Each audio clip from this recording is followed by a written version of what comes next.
How's it going, everybody? Welcome to Ray Talks Hoop. Today we are going to talk about the Los Angeles Lakers, but to be a little bit more specific, we're going to talk about how the team has been looking ever since LeBron and AD have been out. So I recently made a video talking about the Lakers, and just in case you missed that video, long story short, basically what I said was the Lakers do not look like they are putting 100% effort out there each and every night. And I mentioned that I could very well be wrong about that. To me, it did not look like everybody on the court was giving the game 100% effort, but at the end of the day, they are the ones out there, and it is not me, and it is probably not you either. But either way, most people in the comments seem to agree with my opinion anyway, so that was that. But today, I'm actually a little bit more happy with what I'm seeing from the Lakers, and I'm gonna explain everything about that to you right now. So first and foremost, if you couldn't tell by the hat, I am a Laker fan. Now, why do I say that? So I am going to be speaking pretty well about the Lakers in this video,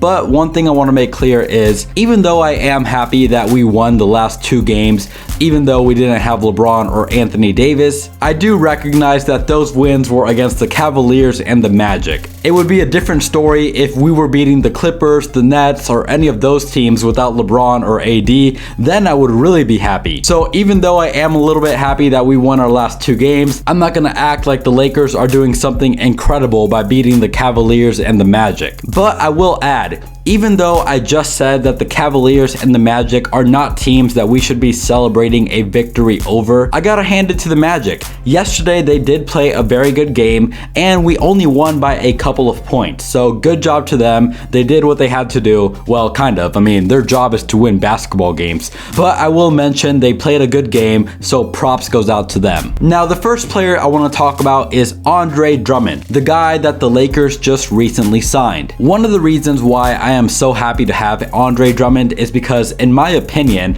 out of all the teams that have a very good chance of winning the championship this year, I'm talking about the Lakers, of course, the Clippers, even though I despise them, the Nets, and you guys get the teams that I'm talking about.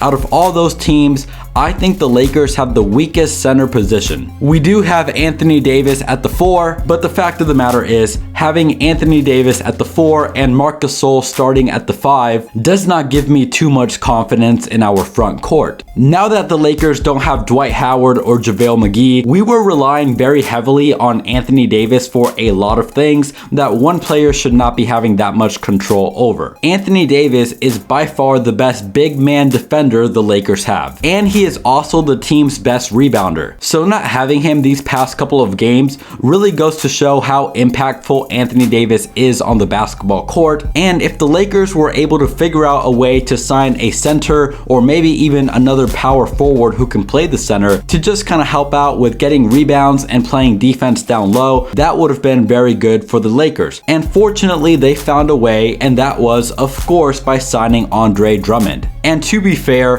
Montrezl Harrell, Kyle Kuzma, and Markieff Morris all had 11 rebounds yesterday, but the three of them average anywhere between 5 and 7 rebounds per game. So even though they all had great games yesterday as far as rebounding the ball goes, their jobs are not necessarily to go out there and get rebounds or play defense in the paint. Andre Drummond, however, he's been averaging around 14 rebounds per game, and lately when he played with the Cavaliers, he was averaging 18 points this season as well. So having Andre Drummond on the team is definitely very helpful for the Lakers, because worst case scenario, God forbid, the Lakers cannot play Anthony Davis in the playoffs, just like he's not playing right now. We still have a very good player down low who the Lakers can depend on. And I liked what I saw from the rest of the team as well. Kuzma, Harrell, and all these other guys who played yesterday, I saw a lot of energy from them. That was really my only critique the last time I talked about the Lakers. I get it, they're human beings. Sometimes we all have days where we don't feel like doing our job. So I was hoping that they were just kind of having a bad couple of games where to me it looked like they did not want to play. But after seeing them play yesterday and after seeing them play the Cavaliers a couple days ago, everything is looking relatively good. I'm excited to see how the Lakers look when LeBron and AD start start playing once again,